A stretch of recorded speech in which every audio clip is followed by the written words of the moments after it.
Amanda Knox never wanted to be the main character in an international crime saga, but here we are years later watching Hulu's The Twisted Tale of Amanda Knox stir up the case again, put her name back in the headlines, and force everyone to reckon with the uncomfortable truth. Stories don't always end when the verdict drops. The finale of the series has been the talk of the town, both for the emotional gut punches it delivers and the way it complicates our view of justice, truth, and the people caught inside the legal hurricane. It's no wonder Variety, The Hollywood Reporter, and pretty much every outlet with a keyboard has jumped on it, because what happened on screen was not just retelling of a scandal, it was Amanda herself stepping back into the arena and insisting on being more than a tabloid nickname. And trust me, when you've got Monica Lewinsky as a producer and Amanda co-writing her own ending, you're not just watching TV, you're watching the rewriting of public memory. The series built its reputation on juggling two timelines: the young Amanda Knox in Italy, bewildered, grilled by police for hours until she cracked and signed statements she'd later insist were coerced, and the present-day Amanda, older, married, a mother, and living under the shadow of a past she never asked for. Grace Van Patten pleased Knox with such precision that the real Knox admitted she got chills watching her younger self on screen.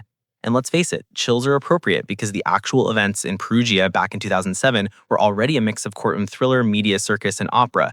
The murder of Meredith Kercher was horrific enough, but what followed turned into a global obsession. Suddenly, everyone had a hot take on whether the fresh-faced American exchange student was a manipulative femme fatale or an unlucky 20-year-old caught in a nightmare.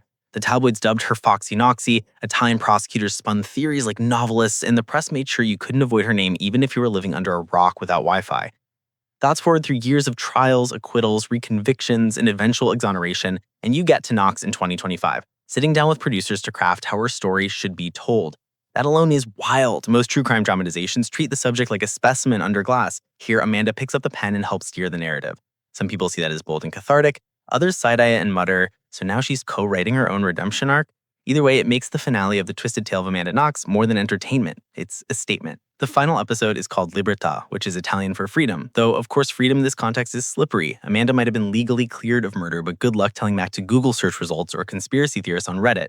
The finale opens with Knox writing letters to prosecutor Giuliano Mignini, the man who made it his mission to paint her as a calculating killer.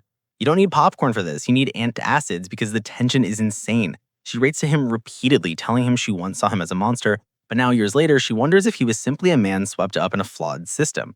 At first, she ignores her letters, which honestly is on brand. Prosecutors rarely RSVP to invitations for emotional closure, but eventually he responds indirectly. It's not an apology wrapped in a bow. It's more like, I did what I thought was right. You don't have to like it. If closure were a pizza, this would be the kind with half the toppings missing. Then comes the meat of the finale. Amanda, despite her family's objections, goes back to Italy. Her mother and husband warn her she's reopening old wounds, but Knox feels compelled to confront the ghosts of Perugia. And not just figurative ghosts, she literally sits down with Mignini in one of the most awkward reunions you could imagine. Imagine trying to have a coffee chat with the man who once publicly labeled you a devilish seductress capable of murder. That's not exactly Sunday brunch material.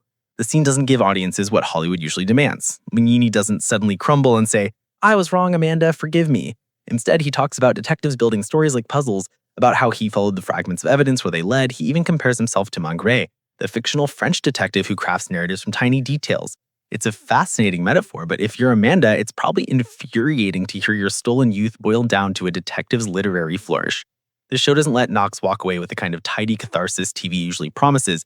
Instead, it gives her something raw and maybe more real, the chance to speak her truth directly to the man who once held her fate in his hands. Whether he listens, whether he believes her, whether anyone ever believes her, that's left hanging in the air.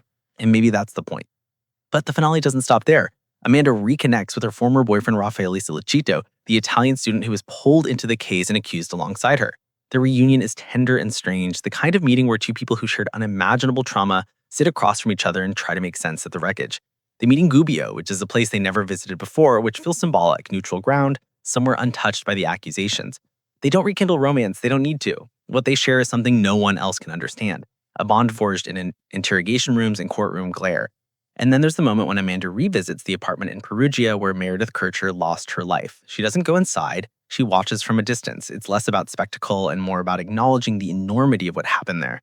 The series never forgets Meredith, even if the headlines often did. This isn't about rehashing gore or sensationalism, it's about Amanda confronting the place that defined her life against her will. The closing imagery of the finale is a gut punch. Mignini in a church confessional, sobbing. We don't hear what he says. The show doesn't spoon-feed the audience whether he feels guilt, regret, or simply exhaustion. He could be crying for Amanda, for Meredith, or even for himself. The ambiguity is deliberate. Life isn't neat, and neither is this ending. Instead of tying a bow, the show leaves us with a knot. Critics have jumped on this ending for being both brave and frustrating. Some viewers wanted vindication, a big flashing sign that says Amanda was innocent all along. Others wanted condemnation, something to settle their suspicion that justice was never served. Instead, the show shrugs at both extremes and says, reality is messier than that. That's either brilliant or infuriating, depending on your taste. But it does reflect Knox's actual life, acquitted, yet still judged, free, yet forever tethered to the case. The meta angle here is almost too perfect. Knox herself co-wrote the finale. She helped craft her own confrontation with Mignini, which blurs the line between documentary, drama, and therapy session. And while it's easy to joke, imagine writing fan fiction about your own life, but with a Hulu budget. It also raises serious questions about who owns the story. For years, Amanda's name was splashed across tabloids and courtrooms, everyone else telling her story for her. Now she gets to say, this is how I want it told. You may not agree, but you can't ignore it. Raceman Patten deserves her flowers here too. Knox herself said the performance gave her chills, which is both flattering and slightly eerie. Playing a living person, especially one who's been dissected under the global microscope, is no small task. Patten captures both the innocence of the haunted quality of it Knox, the 20-year-old caught in the headlights, and the older woman who's still searching for peace. And what also stands out is Monica Lewinsky's role as executive producer. Talk about someone who knows a thing or two about being devoured by the media. Lewinsky's touch seems to push the series beyond mere true crime fodder and into a meditation on how public narratives destroy private lives. It's like one survivor of a media feeding frenzy extending a hand to another, both of them saying we know what it's like to be defined by other people's headlines. Reactions from critics have been mixed, but mostly fascinated. Some praise the show for refusing to offer easy answers. Others feel it leans too heavily into Amanda's perspective without enough pushback. But even the skeptics agree, the finale has people talking, which in the world of streaming wars is half the battle. When audiences binge 8 episodes and then spend hours arguing online about what it all meant, that's a win. And here's the thing, whether you believe Amanda Knox is innocent, guilty, or something in between, the finale forces you to admit the case was never simple. Evidence was contested, trials were overturned, translations were bungled, and the media did its best to turn a tragedy into entertainment. If nothing else, the twisted tale of Amanda Knox reminds us that truth is slippery, justice is imperfect, and sometimes the real story is how the story itself gets told. For Amanda, the series isn't about relitigating the past. It's about reclaiming her identity from the circus. She can't erase Foxy Knoxy from history, but she can demand that the world see her as more than a caricature. Whether you find that inspiring or self-serving probably depends on how you felt about her in 2007. But as finales go, Libertad doesn't try to convince you one way or another. It leaves you sitting in the discomfort, wrestling with ambiguity. And maybe that's the secret brilliance of the whole thing. After all, what's more fitting than a story that ends without truly ending? Amanda Knox's tale is one that will probably never be over, not for her, not for Meredith's family, not for the people who built careers or headlines out of it. The Hulu series doesn't change that, but it does give Amanda the last word, at least for now. So if you've been glued to the discourse, wondering whether the finale was satisfying or maddening, the answer is yes, it was both. It was messy, like life. It was unsettling, like real trauma, and it was undeniably compelling television. Amanda Knox, once defined by others, has taken the microphone back. Whether we like what she has to say is up to us. Thanks for sticking through this deep dive into one of the most talked about finales of the year. For more inside scoops on Hollywood drama, celebrity twists, and TV moments everyone will be tweeting about tomorrow, don't forget to subscribe to Inside Hollywood. Because trust me, the stories only get juicier from here.